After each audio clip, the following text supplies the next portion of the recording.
Where have where have the ladies gone? So who is the subject?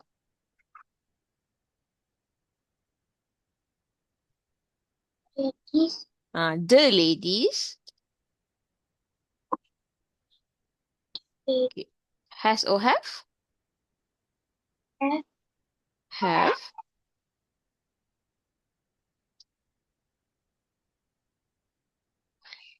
Gone. Gone where?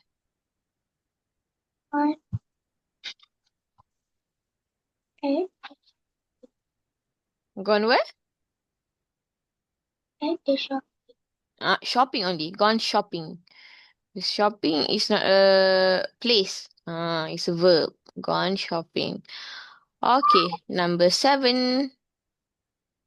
What have you read in the newspaper? What have you read in the newspaper? Okay. Who are we talking about? Kita cakap pasal siapa? You. Jadi tukar kepada? I. Have or has? Have.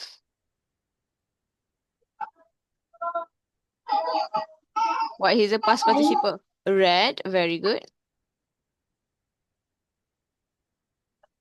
Read what?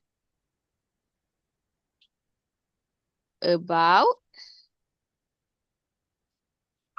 About tentang. About what?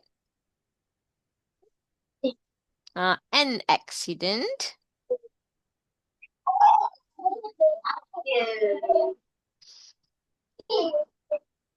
In the newspaper.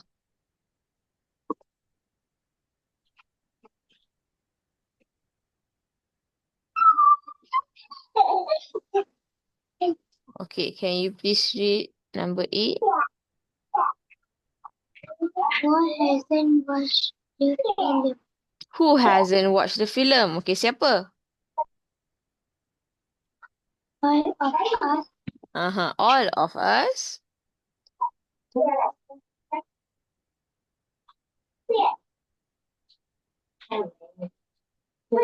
Has or have?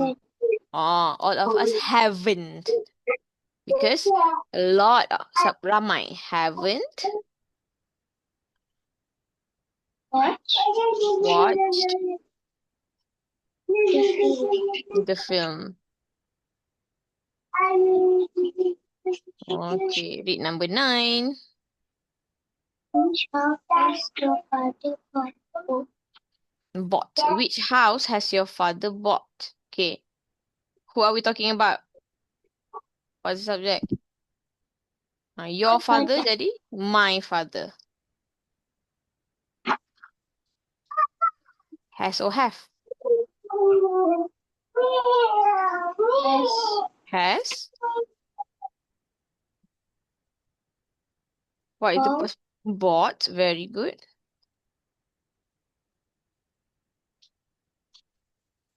Dia beli apa? What has he bought? The bungalow. Or a bungalow also.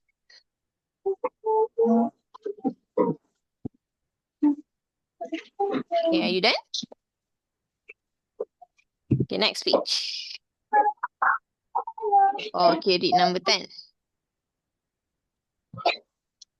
Who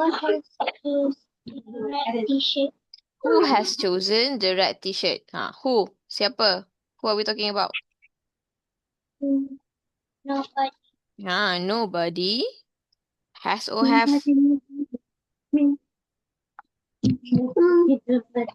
Nobody Has chosen chosen the red t-shirt.